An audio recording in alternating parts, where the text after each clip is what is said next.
À 7h20 un mardi matin. Ma belle-fille a appelé pour m'annoncer que mon mari était mort pendant la nuit. Puis elle m'a dit qu'il avait tout légué à sa fille. Mon mari était assis à 1 mètre de là, coupant calmement un morceau de pain grillé. Je me souviens l'avoir regardé en pensant, eh bien, le petit déjeuner va être intéressant. Hélène Nicole avait dit, et sa voix était si monocorde que cela rendait la situation pire encore. Mon père est mort cette nuit. Franck s'est arrêté de bouger. Pas de façon théâtrale. Il a juste tenu le couteau au-dessus de son assiette et m'a regardé. J'ai posé un doigt sur mes lèvres. Nicole a continué. Il m'a tout légué. La maison, l'argent, tout. Tu n'as rien. Avant que je puisse répondre, j'ai entendu Brad en arrière-plan. Son mari. Il a eu un petit rire et a dit, « Enfin, tu es libéré. » C'est à ce moment-là que quelque chose en moi s'est figé. J'ai appuyé sur le bouton du haut-parleur et posé mon téléphone sur la table de la cuisine. Nicole a commencé à parler de venir plus tard dans l'après-midi pour sécuriser les biens de papa. Elle a dit que je devrais probablement commencer à faire mes valises. Car il n'y avait aucune raison de compliquer les choses plus que nécessaire. En face de moi, Franck a lentement posé sa fourchette. Un long silence de la part de Nicole. Puis Franck s'est penché vers le téléphone. Avant de vider ma maison. Ma chérie. Pourrais-je finir mon petit déjeuner? J'ai entendu Brad murmurer quelque chose qui ressemblait à « C'est quoi ce bordel ?» Puis l'appel a pris fin. Franck a fixé mon téléphone. Pendant 5 secondes peut-être, aucun de nous n'a rien dit. La cafetière a cliqué derrière moi. Dehors, l'un de nos voisins a mis en marche une tondeuse à gazon. Ce qui paraissait absurdement normal. Finalement, Franck a dit qu'elle avait l'air déçue. Cela l'avait blessé plus que l'argent. Je pouvais le voir. Franck avait 66 ans alors, et la retraite ne lui avait pas particulièrement réussi. Il avait vendu son entreprise de plomberie commerciale 3 ans plus tôt. Après près de 4 décennies à grimper aux échelles. À ramper sous les éviers et à rentrer chez lui avec des bleus dont il ne se souvenait pas l'origine. Une fois qu'il avait arrêté de travailler, le poids était arrivé vite, presque 13 kilos de plus. Son genou droit avait été remplacé et se plaignait encore chaque fois que le temps changeait. Son cœur avait commencé à faire des siennes. L'un de ses médicaments le faisait étourdir s'il se levait trop vite. Il y avait des matins où l'homme qui avait autrefois hissé des chauffe-eau dans les escaliers de sous-sol avait besoin de mon aide pour enfiler ses chaussettes de contention. Il en plaisantait, la plupart du temps. 2 nuits avant l'appel de Nicole. Franck avait eu des douleurs thoraciques alors que nous regardions les informations locales. Je l'avais conduit à l'hôpital IULS North à Carmel, où il l'avait gardé toute la nuit parce que son rythme cardiaque était irrégulier.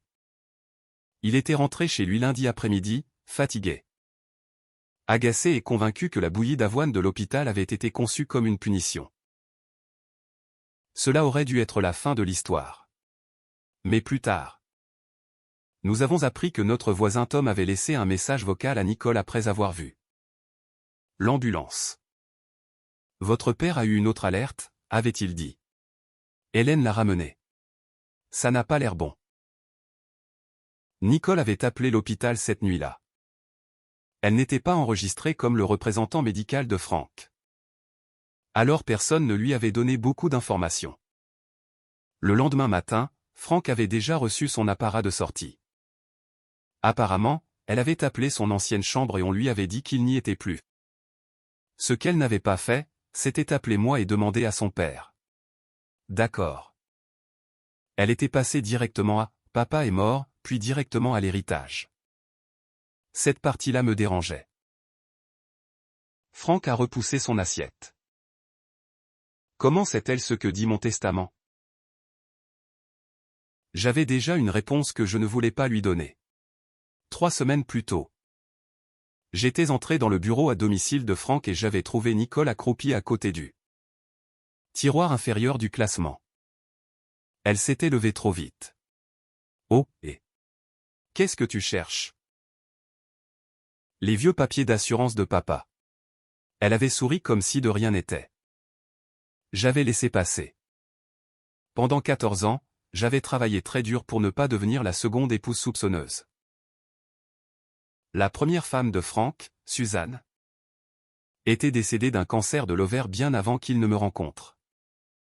Nicole avait été adulte lorsque nous nous étions mariés. Et je n'avais jamais cherché à remplacer sa mère. Pendant longtemps, Nicole et moi nous étions bien entendus. Puis Frank avait pris sa retraite. Sa santé avait changé, et les questions de Nicole avaient changé avec elle.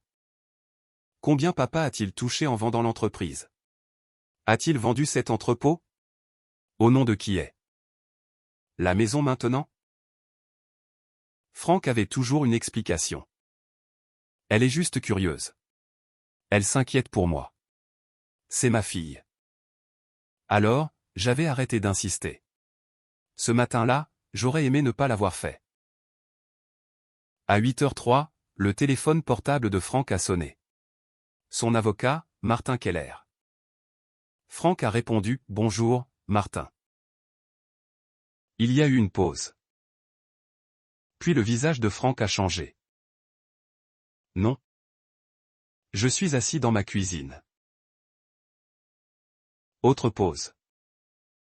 Quoi? Mais je l'ai regardé se redresser sur sa chaise.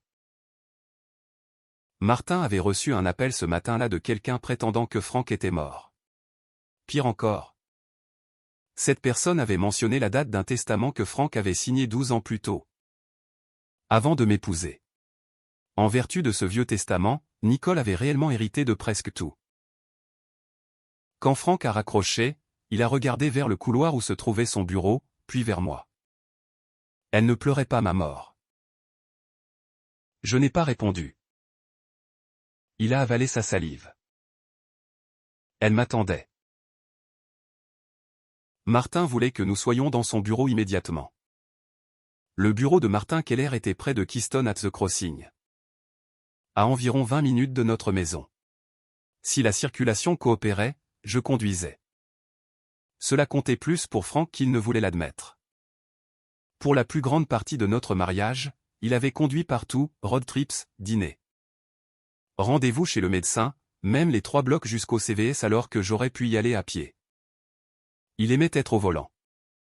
Mais après sa chirurgie du genou et les vertiges causés par ses médicaments, j'étais progressivement devenue la conductrice. Ce matin-là, il était assis sur le siège passager de son propre F-150, fixant le pare-brise. « Ça va ?» ai-je demandé. « Je suis apparemment mort ?» Hélène. J'ai connu des mardis meilleurs. J'ai souri. Mais il ne l'a pas fait. Martin nous attendait à notre arrivée. Il avait 62 ans, les cheveux argentés. Pesait ses mots et s'occupait des affaires et des documents successoraux de Frank depuis des années. Il a fermé la porte de son bureau et a posé un épais dossier sur la table de conférence. D'abord, a-t-il dit, vous êtes manifestement vivant. Frank a baissé les yeux sur lui-même. Bon début. Martin a presque souri. Puis, il a ouvert le dossier. Le Vieux Testament était exactement là où il devait être. Frank l'avait signé 12 ans plus tôt, avant notre mariage. Nicole était la bénéficiaire principale. Il y avait un don de charité à la Fondation pour enfants Riley. Mais la plus grande partie de la succession serait allée directement à elle. Frank a fixé les pages. Elle a vu ça. Je ne peux pas le prouver, a dit Martin. Mais quiconque a appelé ce matin en connaissait la date. Ce que Nicole ignorait apparemment, c'est que le document avait été remplacé 5 ans plus tôt. Le plan successoral actuel de Frank ne ressemblait en rien à l'ancien. J'étais protégé s'il mourait le premier. Je pouvais rester dans notre maison. Mon argent de retraite restait le mien. Nicole héritait toujours d'une somme substantielle et Frank avait créé des fiducies éducatives pour ses petits-enfants. Personne n'avait exclut Nicole. Elle n'obtenait simplement pas tout. Franck s'est adossé. Elle pensait qu'Hélène perdrait la maison. Martin a joint ses mains. Si elle croyait que l'Ancien Testament était toujours en vigueur. Oui. Franck m'a regardé. Elle pensait que tu ferais tes cartons avant même que ma nécrologie ne soit imprimée. Il n'y avait pas grand-chose à dire à cela. Puis Martin nous a annoncé la partie à laquelle nous ne nous attendions pas. Nicole et Brad s'étaient rendus dans son bureau 6 mois plus tôt. Ensemble? Ai-je demandé. Ensemble. Il n'avait pas demandé directement des informations sur la succession de Franck. Martin n'en aurait de toute façon jamais discuté avec eux. Au lieu de cela, ils avaient demandé ce qui se passait lorsqu'un parent vieillissant devenait incapable de gérer son argent. Tutelle. Procuration. Qui pouvait prendre le contrôle des comptes? Si un enfant adulte pouvait intervenir si un conjoint prenait de mauvaises décisions. Mon estomac s'est noué. Je me suis souvenu de Thanksgiving. Brad s'était tenu dans notre cuisine avec une bière pendant que Franck peinait à se connecter à un compte sur son téléphone. Brad avait ri en disant, un de ces jours, il va falloir qu'on vous enlève ces mots de passe. Franck. Tout le monde avait ri, y compris moi. Assise dans le bureau de Martin, cela ne semblait plus drôle du tout. Sur le chemin du retour, Franck n'arrêtait pas de défendre Nicole. Peut-être qu'elle avait paniqué. Peut-être que Brad lui avait mis des idées en tête. Peut-être qu'elle croyait sincèrement au pire après avoir entendu parler de l'hôpital. Finalement, je me suis arrêté chez Panera parce qu'aucun de nous n'avait beaucoup mangé. Nous nous sommes assis près de la fenêtre avec de la soupe et du café. Franck, ai-je dit. Croire que tu es mort n'explique pas pourquoi elle savait déjà ce qu'elle prévoyait de faire de la maison. Il a remué sa soupe sans y toucher. J'ai immédiatement regretté d'avoir parlé avec autant de dureté. C'était sa fille. Je pouvais être furieuse contre elle tout en comprenant qu'il se souvenait d'une Nicole complètement différente, la petite fille derrière le vélo de laquelle il courait. L'adolescente dont il ne manquait aucun match de softball. La jeune femme assise à ses côtés lorsque sa mère était décédée. Après un moment, il a dit, je devrais peut-être l'appeler. Pourquoi? Lui dire que j'ai fait un miracle de rétablissement? J'ai ri avant de pouvoir m'en empêcher. Il a fini par sourire. C'était Franck. Même lors d'une journée terrible, il trouvait généralement un petit coin sec qui prêtait à rire. Le sourire n'a pas duré longtemps.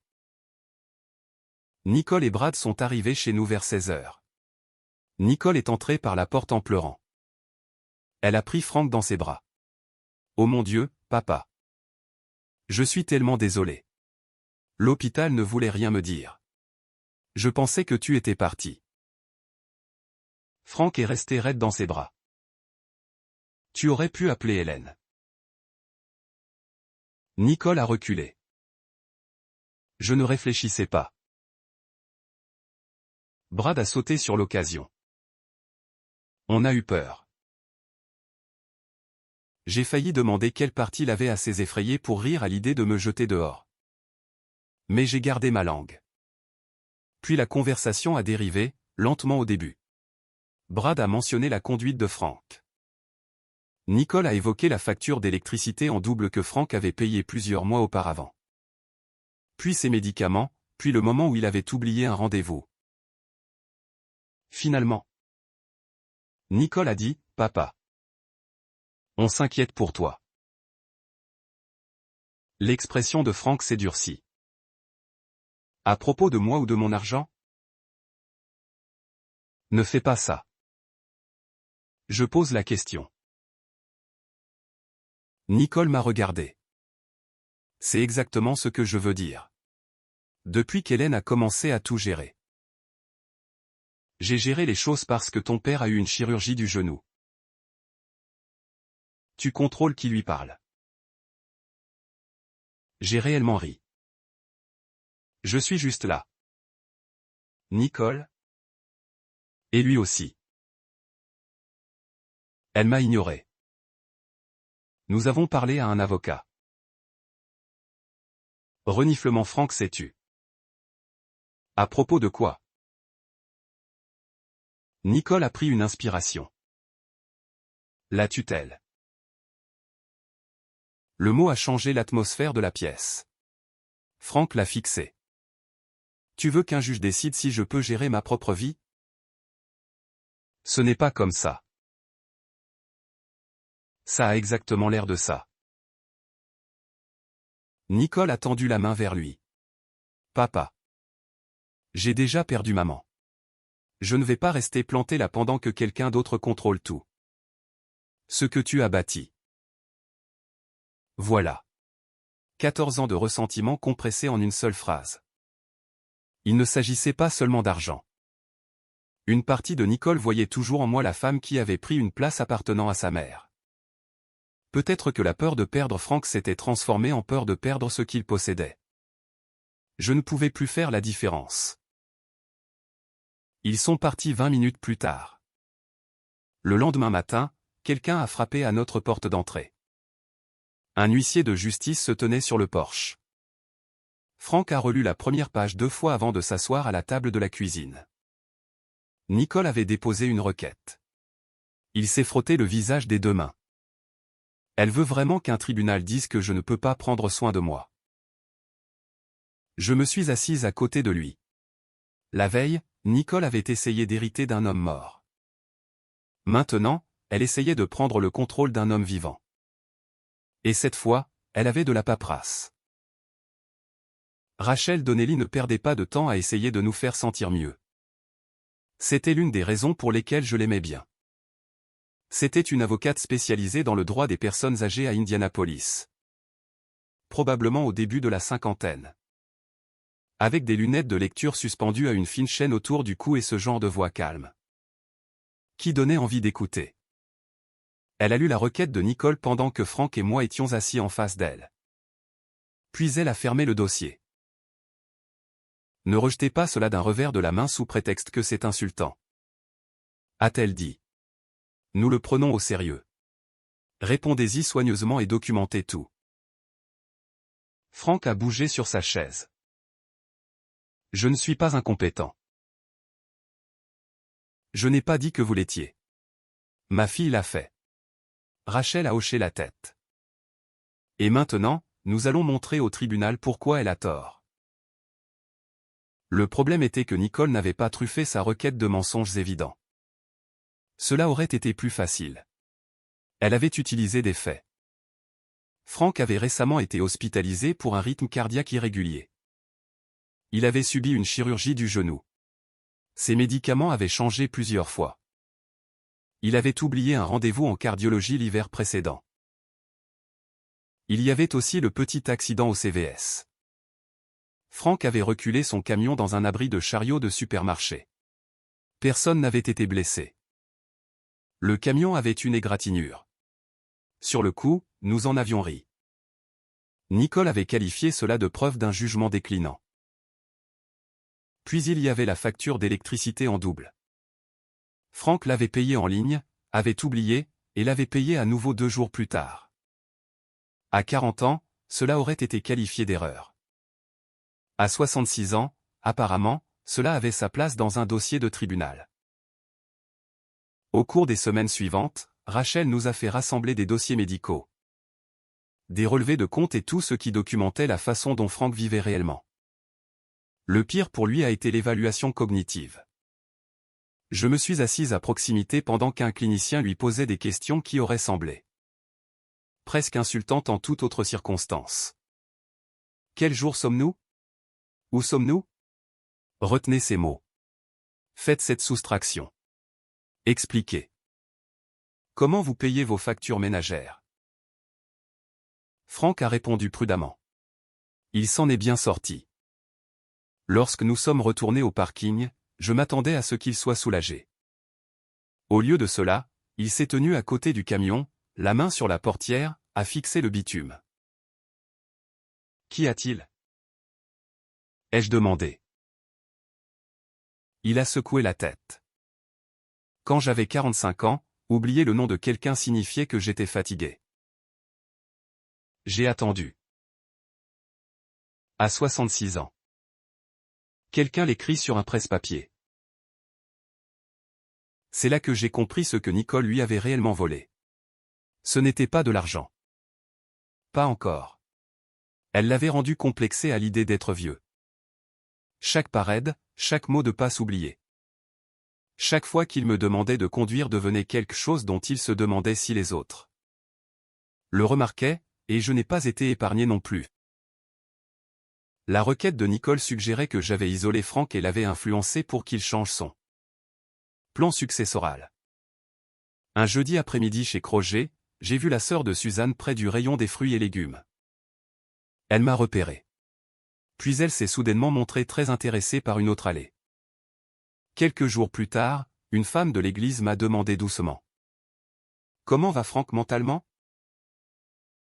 Je suis rentré chez moi furieuse.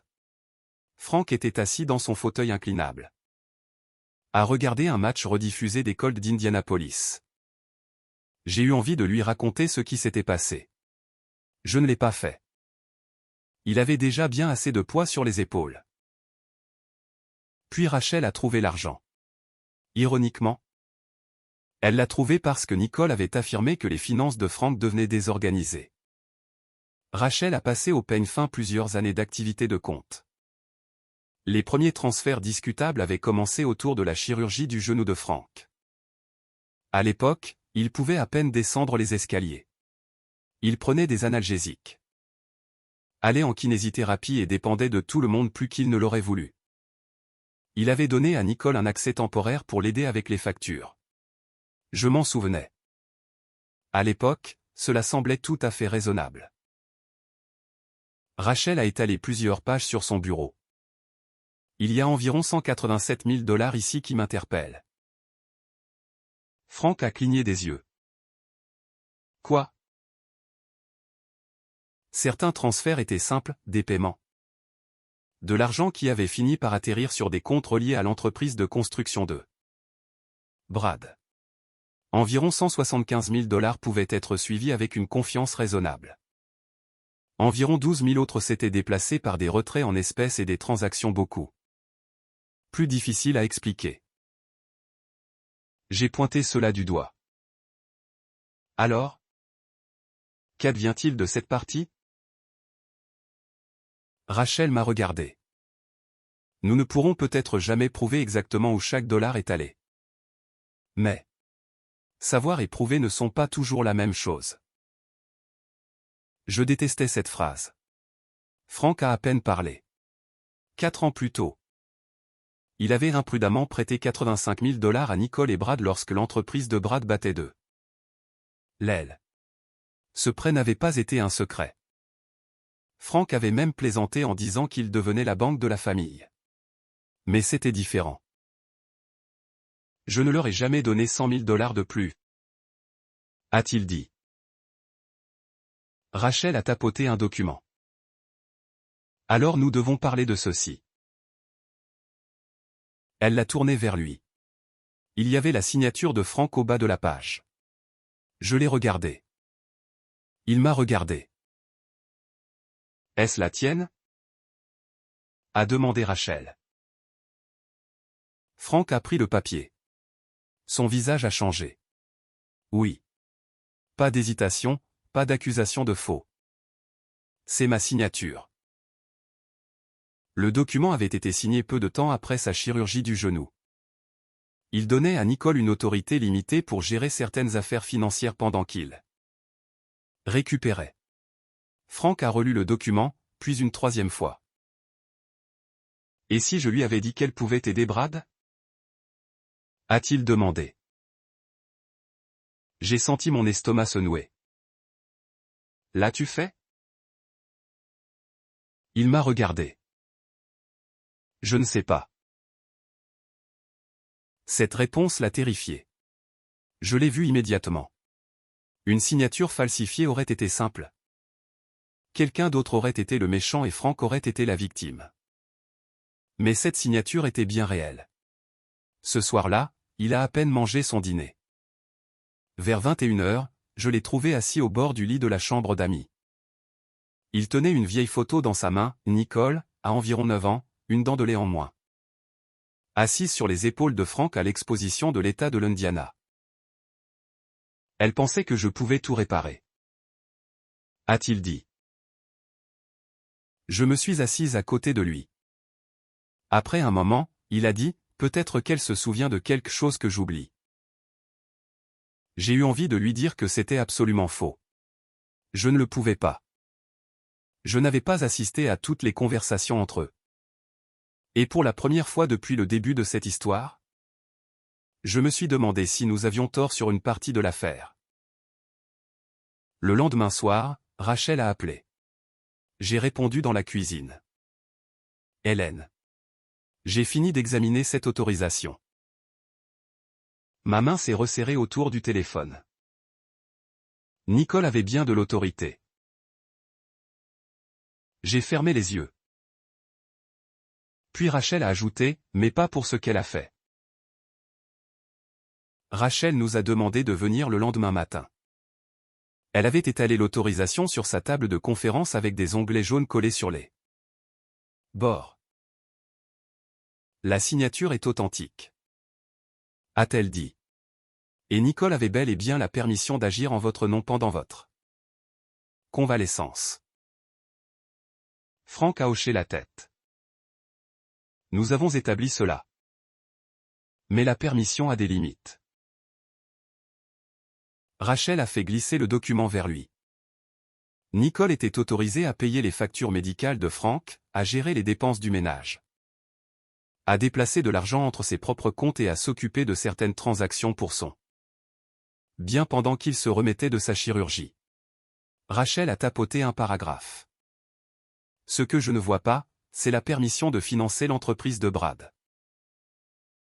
Frank s'est penché. Ce n'est pas là? Non. Elle a sorti une autre feuille. Je ne vois pas non plus la permission de payer leur carte de crédit personnelle, de contribuer à des améliorations sur leur maison ou d'effectuer des retraits en espèces sans rapport avec vos dépenses. J'ai regardé Frank. Il n'avait pas l'air soulagé. Cela m'a surprise. Pendant des jours, il avait été terrifié à l'idée d'avoir oublié de donner sa permission à Nicole. Maintenant, nous savions qu'il ne l'avait pas fait, du moins pas d'une manière significative. Mais la vérité était pire d'une autre façon. Nicole n'avait pas forgé sa confiance. Elle l'avait exploité.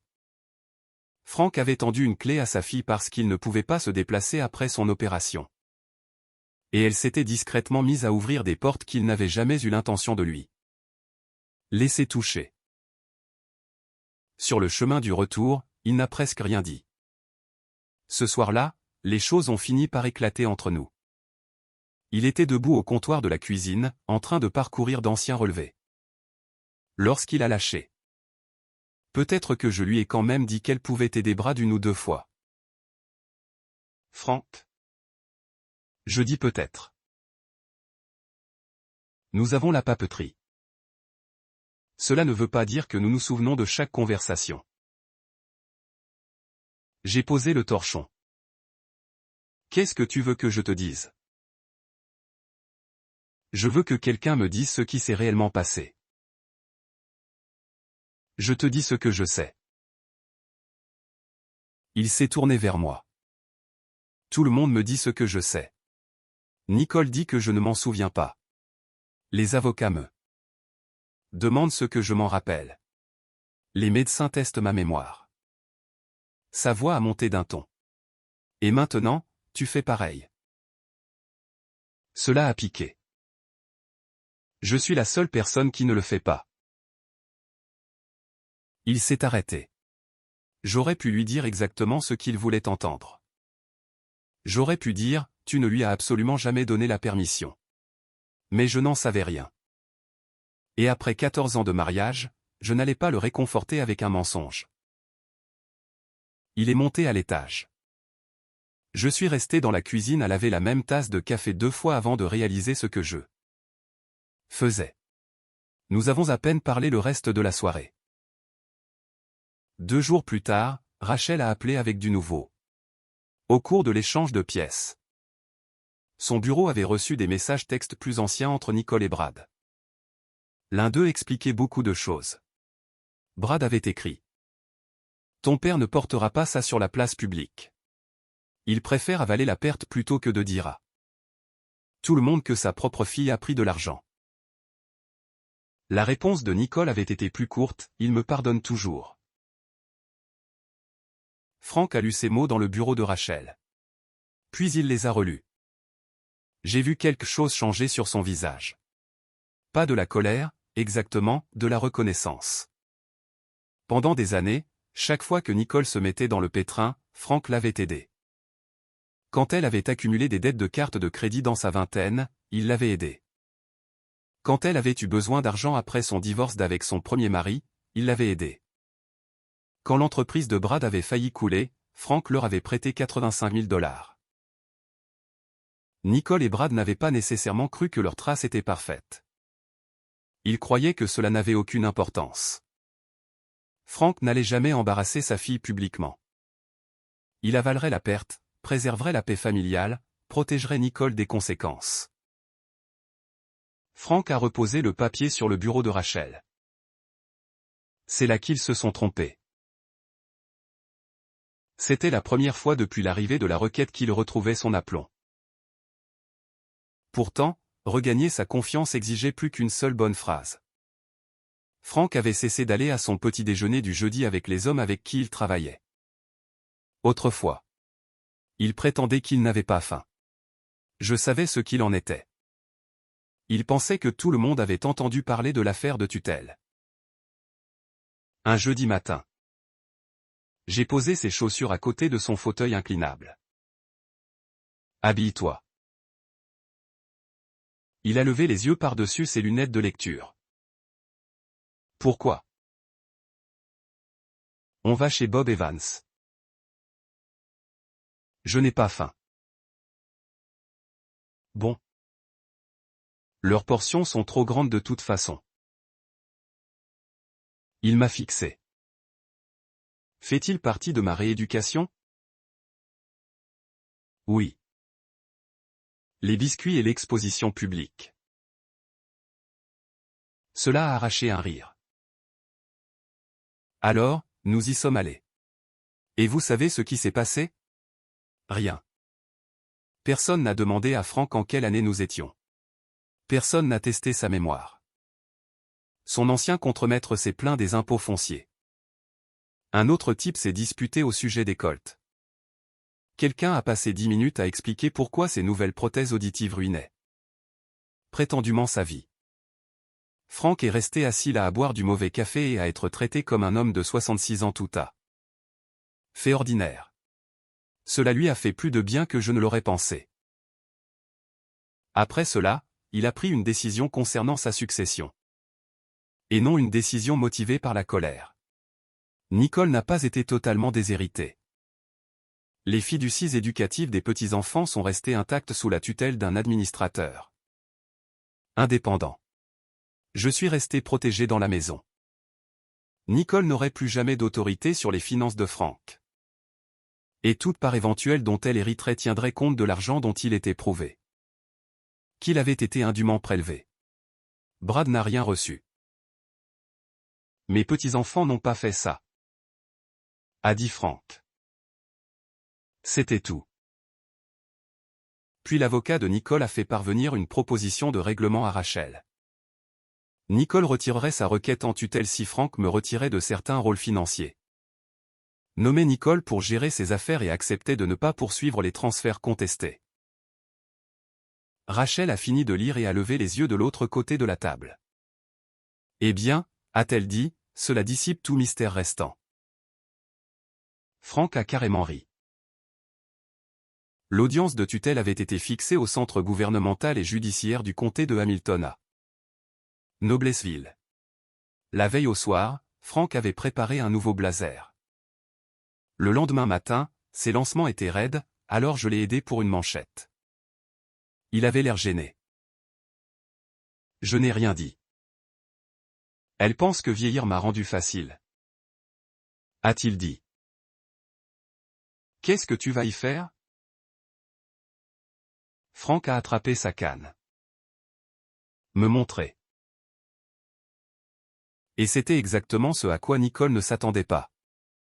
Nicole était déjà à l'intérieur du tribunal lorsque nous sommes arrivés. Elle avait Brad à ses côtés et 3 proches assis derrière eux, dont la sœur de Suzanne. La même femme qui m'avait évité chez Croget. J'avais compris pourquoi ils étaient là. Nicole avait passé des semaines à raconter à tout le monde la même histoire, son père déclinait. Sa seconde épouse le contrôlait et elle essayait seulement de le protéger. Puis Franck est entré avec sa canne, sans avoir l'air d'avoir 20 ans de moins. Sans prétendre que son genou ne le faisait pas souffrir, juste Franck. Nicole l'a regardé, puis a rapidement détourné le regard. L'avocat de Nicole a commencé par parler de la santé de Franck, l'hospitalisation. Le remplacement du genou, les médicaments, le rendez-vous manqué en cardiologie. Même l'abri de chariot au CVS a fait une nouvelle apparition.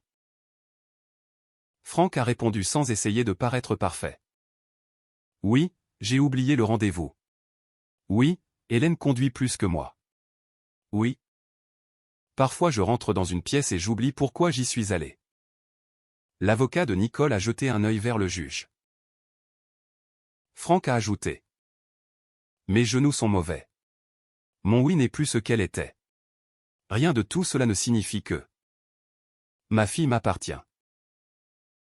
J'ai vu Rachel retenir un tout petit sourire.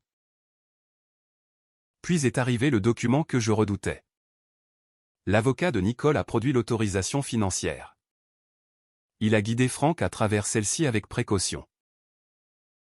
C'est bien votre signature? Oui. Et vous avez volontairement donné à votre fille l'autorisation de gérer vos affaires financières? Certaines affaires financières. Mais je lui faisais confiance. Franck a regardé Nicole. Je le faisais. Pendant quelques minutes, j'ai eu l'impression que l'affaire nous échappait.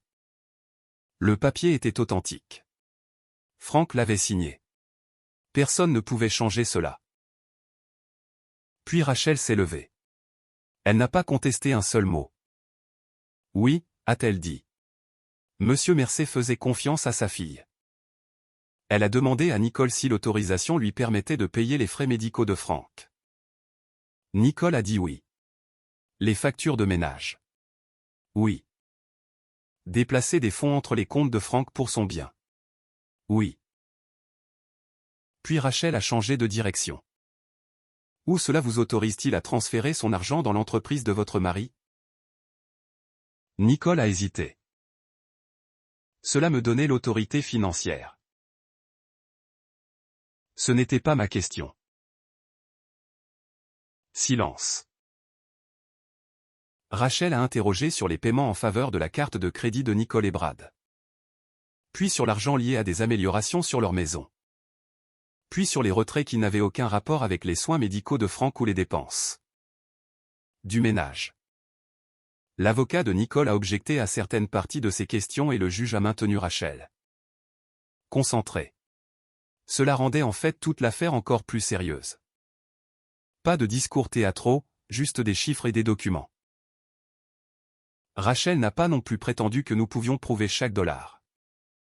Environ 175 000 $ pouvaient être reliés avec une certitude raisonnable à des transactions étrangères au but que Franck avait autorisé.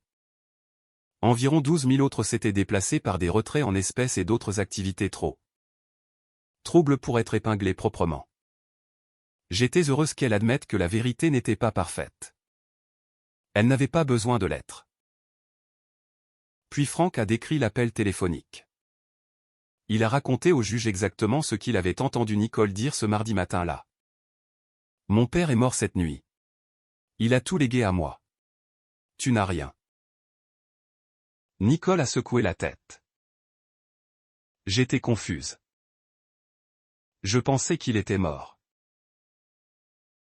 Franck l'a regardé. Tu pensais que j'étais mort. Tu n'étais pas confuse sur ce que tu voulais ensuite.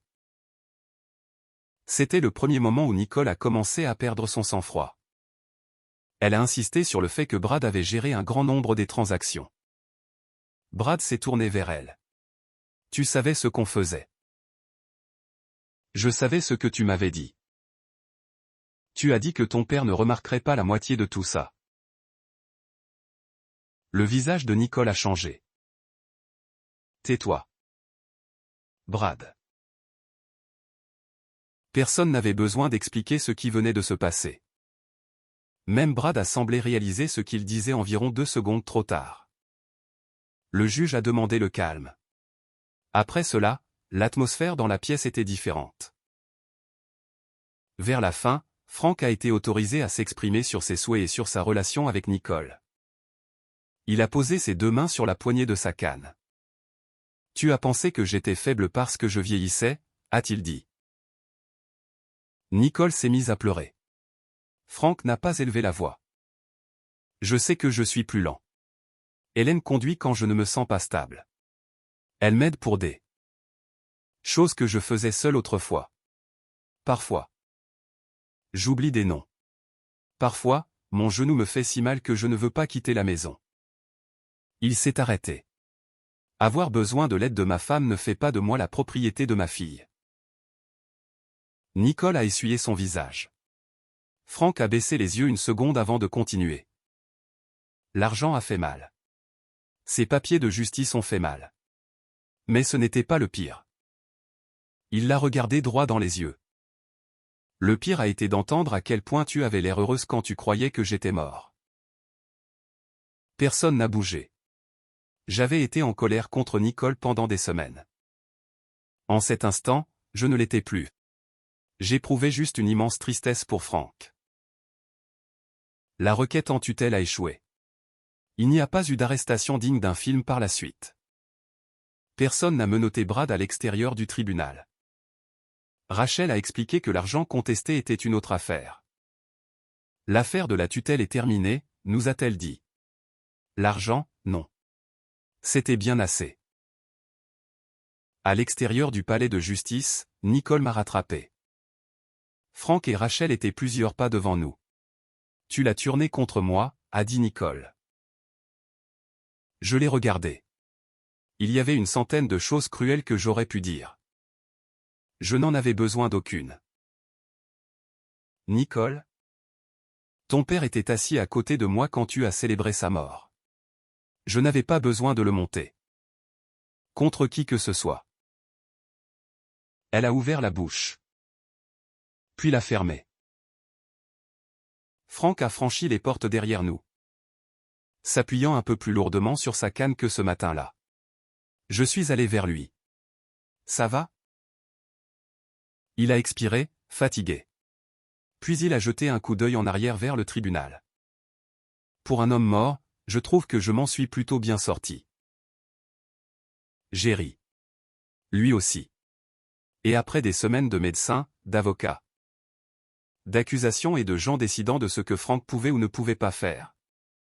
Nous avons marché jusqu'à notre camion exactement à son rythme. Personne ne l'a bousculé. Gagner au tribunal n'a pas réparé notre famille. Je pense que cela a surpris Frank. Pendant des mois, Nicole lui a à peine adressé la parole. Pas d'appel le dimanche, pas de photos aléatoires des petits-enfants.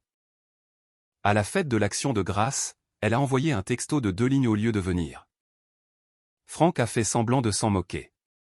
Je savais ce qu'il en était. Une nuit, je l'ai trouvé assis à la table de la cuisine après minuit. Tournant et retournant son téléphone entre ses mains. J'aurais peut-être dû laisser tomber l'argent. A-t-il dit. Et la tutelle? Il n'a pas répondu. Ça n'avait rien à voir avec l'argent. Frank. Je sais. Tu peux pardonner à quelqu'un sans pour autant lui redonner les clés. Il a hoché la tête, mais lentement. C'était la partie difficile. Personne ne vous parle des limites. Parfois, faire ce qu'il faut ne fait pas de bien. Parfois, ça fait juste mal différemment. Le litige financier a pris des mois à se régler. Nous n'avons jamais récupéré chaque dollar. Le bureau de Rachel a pu documenter environ 175 000 dollars de manière suffisamment solide pour poursuivre les recours, mais certains retraits en espèces sont restés trop flous. En fin de compte, Nicole a accepté de rembourser une part substantielle au fil du temps plutôt que de continuer à se battre. Frank a accepté. L'entreprise de construction de Brad n'a pas survécu à l'année suivante. Non pas parce que Frank l'avait détruite, cette distinction comptait pour moi. Frank avait simplement cessé de les sauver. Brad a fini par accepter un poste salarié de gestionnaire en construction. Nicole est retournée à un travail à temps plein. Ils ont vendu leur maison trop grande pour emménager dans un endroit plus modeste. Pendant des années, chaque fois que Nicole tombait, Frank avait discrètement glissé un coussin sous elle. Cette fois, il a reculé. La gravité a fait le reste. Il n'a jamais puni les petits-enfants. Leurs fiducies éducatives sont restées exactement là où elles étaient. Si ce n'est que Frank a nommé un administrateur indépendant pour les gérer. Mes petits-enfants n'ont pas fait ça, m'a-t-il rappelé. Quelques mois plus tard, sa petite-fille aînée lui a posté une carte d'anniversaire. Rien d'onéreux, juste une carte avec une écriture biscornue à l'intérieur, « Joyeux anniversaire. Papy. Je t'aime. » Frank l'a lu au comptoir de la cuisine. Puis il l'a collé sur le réfrigérateur avec un aimant de notre ancien voyage à Gatlinburg. Il n'a pas mentionné le règlement ce jour-là. La carte comptait davantage. La vie est redevenue ordinaire, ce qui était exactement ce dont nous avions besoin. Frank a commencé sa réadaptation cardiaque et s'en est plaint avec une constance impressionnante. Il a perdu 5 kilos en plusieurs mois. Ses genoux le faisaient toujours souffrir. Il avait encore des étourdissements occasionnels s'il se levait trop vite. Et oui, parfois je l'aidais encore à enfiler ses chaussettes de contention. Je ne rajeunissais pas non plus. Des années de travail. Le stress de la ménopause et le fait de prendre soin des autres avaient aussi changé mon corps. Il y a eu un temps où je regardais de vieilles photographies et je me demandais où était passée cette femme plus mince. Finalement, j'ai arrêté de poser la question. Elle n'était nulle part ailleurs. Elle avait simplement vécu 15 années de plus. Environ 8 mois après l'audience, Nicole a demandé à Frank de la rejoindre pour un café en tête-à-tête. Je lui ai dit d'y aller. Lorsqu'il est rentré à la maison, je n'ai pas posé de questions tout de suite. Il a accroché sa veste, s'est versé de l'eau et s'est enfin assis en face de moi. Eh bien? Elle s'est excusée. J'ai attendu. Bonnes excuses? Il a fait une grimace. Ça a mal commencé. J'ai ri.